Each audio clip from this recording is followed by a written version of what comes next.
CID for authenticity. Okay. Step back a bit. There. Oh. I'm Maya Wasserstrom, and this is my presentation.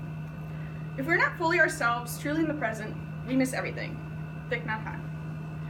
Many of us have participated in mindfulness exercises, whether it was through school, therapy, work, or as team-building exercises as an employee at a theme park.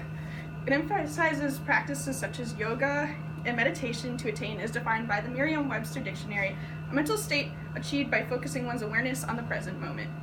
This story of my brief brush with the law illustrates how I have come to value mindfulness over time.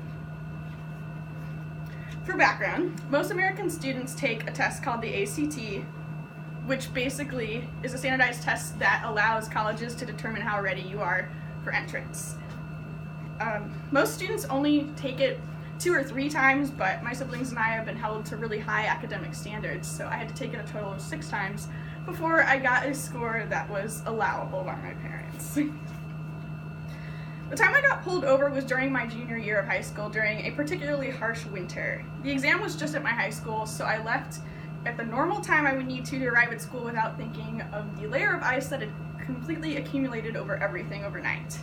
It took me an extra 15 minutes to completely defrost my car, and so I was running very late. As I was driving, again, thinking about all of the bad things that would happen if I didn't get to the test on time, like about all of the time and money I spent studying for this test and what would happen if I didn't get there and how disappointed my parents would be. And I was focusing so much on what I was worrying about, I forgot to focus on my speedometer. And so out of the corner of my eye, I saw these red and blue lights start flashing, reflecting off of the snow still on my rear windshield. And I pulled over into a nearby parking lot and frantically looked for my license and registration while rehearsing in my head what I was going to say to this officer. He was very polite, casually walked over, gestured for me to roll down the window, and informed me that I had been going 20 miles per hour over the speed limit in a residential area. Almost in tears, I rapidly explained why I had been going so fast. And after putting my plates into the system, he realized I had never been pulled over before and let me off with a warning. I ended up arriving on time, but was very frazzled.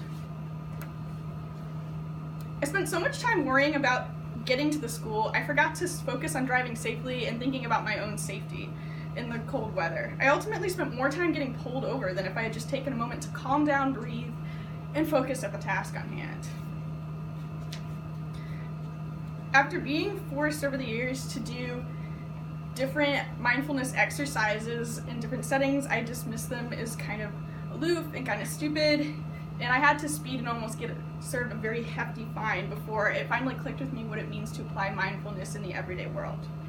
Our world is dictated by how we feel and we think, and I realized I don't have to do yoga to take moments out of my day to consider how all of our actions affect one another.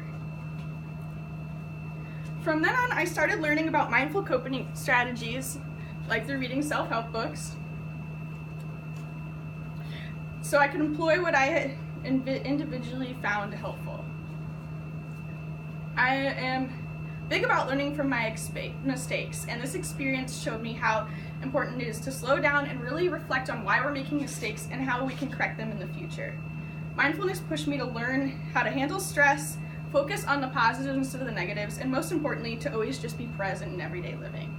While mindfulness may be different for every individual, I learned that in the end, it can help everyone achieve the same goals.